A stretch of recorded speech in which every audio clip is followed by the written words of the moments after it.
Hey everybody!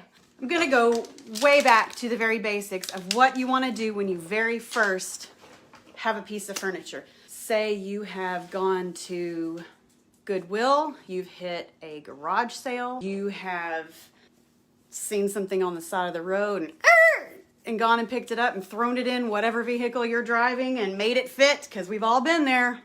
There's no telling where that piece of furniture has been. You could have had smokers. You could have had animals. You could have had small children. You could have had people who never cleaned their piece ever and set all kinds of drinks and stickies, all kinds of mess on it. One of the things I get the most pleasure out of, I think, is when I clean a piece and I wipe it back and I see just how much filth was on it. So we're gonna clean this drawer.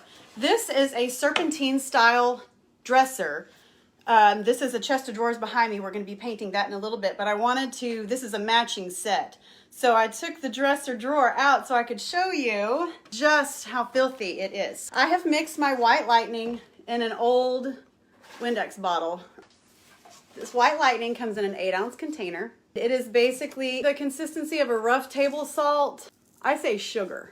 And just like in the South, you know, we drink sweet tea down here. You want to put it in warm water so that it dissolves. The directions say 2 heaping tablespoons per gallon of water, but normally none of us are going to mix it to that ratio. So if you have a 32-ounce bottle, I think it's a teaspoon.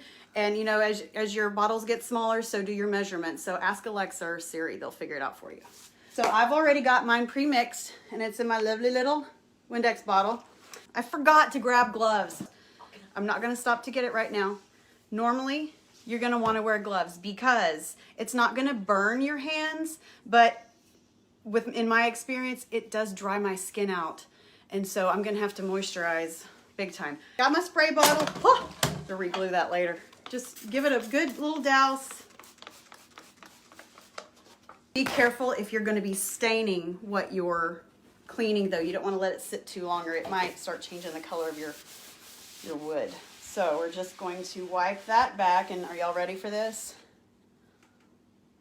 And that's not even that bad. That's just one drawer. And I like to, it's all up to you. Some pieces like mahogany, some woods are going to continue to bleed. Like they'll bleed forever. So it's up to you what is clean to you.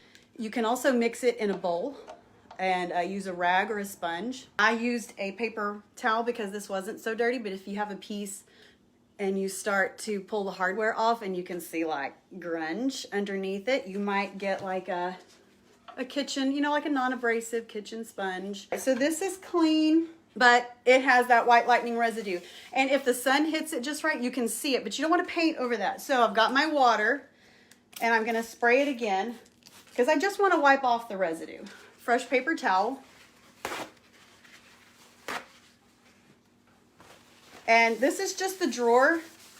You're going to want to do this over every piece. The entire piece of every piece. It doesn't matter if they're like, oh, we were so clean. They've cleaned it with the furniture polish. They've touched it. I have already cleaned this piece behind me. I've already done an easy blend. And I say easy for 2 reasons. Easy because it's colors that are like-minded. I mean, you can just barely see. It almost looks like a shadow, but this is Manatee Gray on the top with Driftwood here in the middle. So the colors are very similar to each other. And for those of you who haven't blended much before, you're not going to want to start out with like cobalt blue and peony because those are going to be exceptionally difficult for you. So I would recommend getting colors that are in the same family. You know, you don't want to get too crazy with them. You can do all of the whites with some of the lighter grays. Just play around with it. And if you find that you're having difficulties, stop.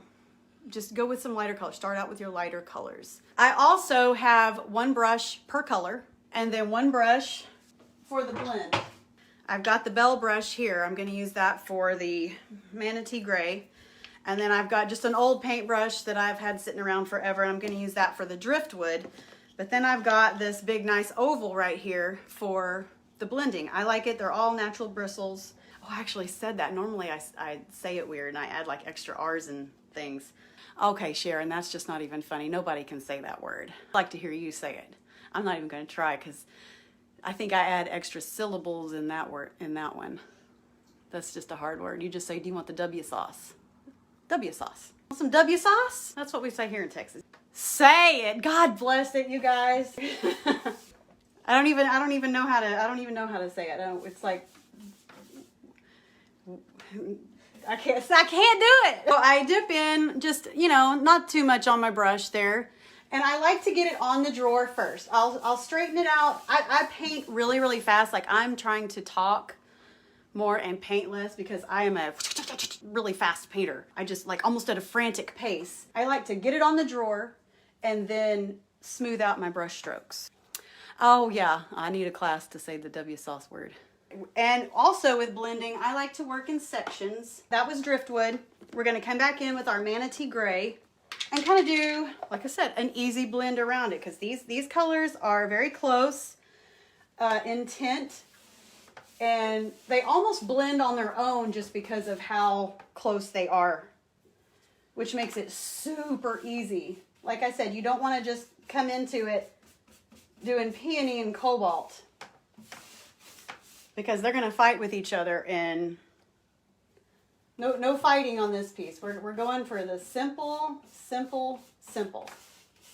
Easy. I'm all about the easy. So we've got our two colors on there. And one of the tricks is to keep your brush wet. You always want to keep something handy because you are going to pick up extra paint on your brush.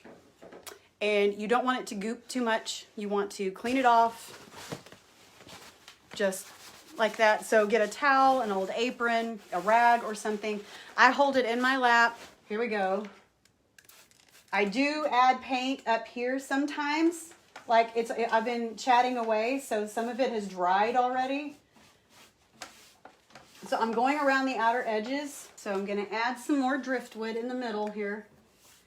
And you know what? These colors are so similar. I don't even know if they're picking up on camera. So I'm actually thinking about going with a different color around the edge.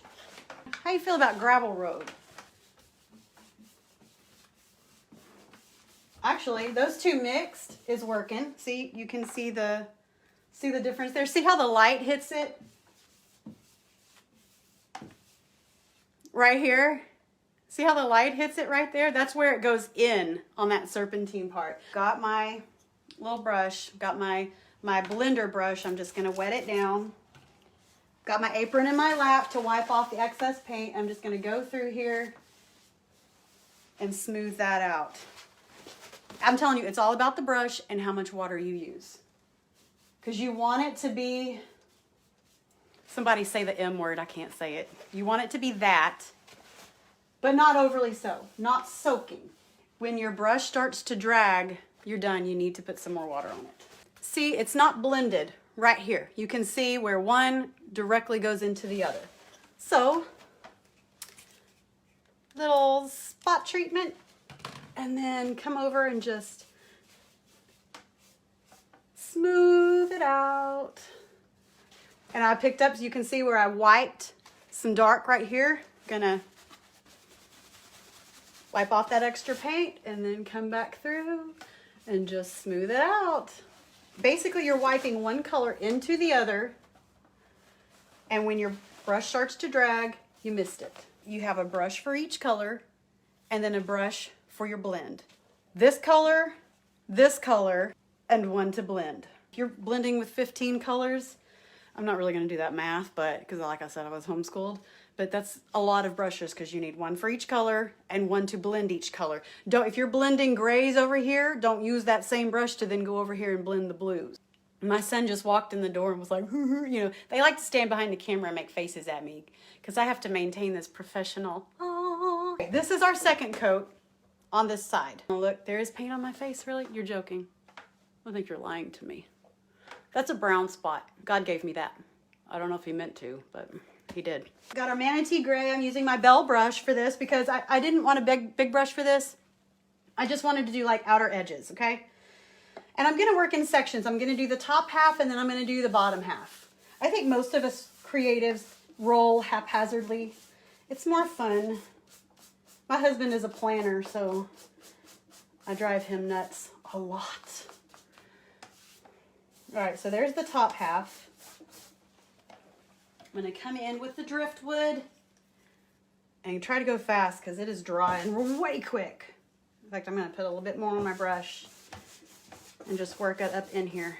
I am touching the driftwood into the Manatee Gray, and I am gonna spray my piece here because that bottom layer is soaking up with the chalk paint. It's soaking up the new layer that I'm putting on it, and when I'm able to spray water on it, it just glides that much easier. So, all right, can you see the difference in the paint? All right, good. That's a good show. That's a good show. I got my blending brush, and I like the oval medium for blending. Mine is spread out a little bit, but it's a bigger brush, and I feel like I can do more with it. So I'm just coming along those edges and just marrying them together. I can feel that I've picked up, my brush started to drag, so I've picked up extra paint. I'm gonna wipe it off on my trusty little apron. Then I'm going to spray it with some more water and come up here and marry those lines together. See them softening out? Do my little butterfly kisses here. I've picked up more paint. My brush is starting to drag. All right, wetting down my brush, marrying the colors. Can you see, they're so close. You can see this is driftwood, Manatee Gray up here. Let's go ahead and add just a tiny bit of gravel road. I'm just barely touching the brush in. Got just a tiny bit there on my brush. This is the same brush I used for the driftwood. And I am going to spray just a bit there in the middle and work that in. And you just go back and forth. Don't worry about where the brush strokes end and begin right now, because you're going to come back with your blending brush in a minute and marry them. Okay. Blendy brush. Wipe off excess paint. It's funny because when you start doing this often enough, you can tell that this is dragging paint.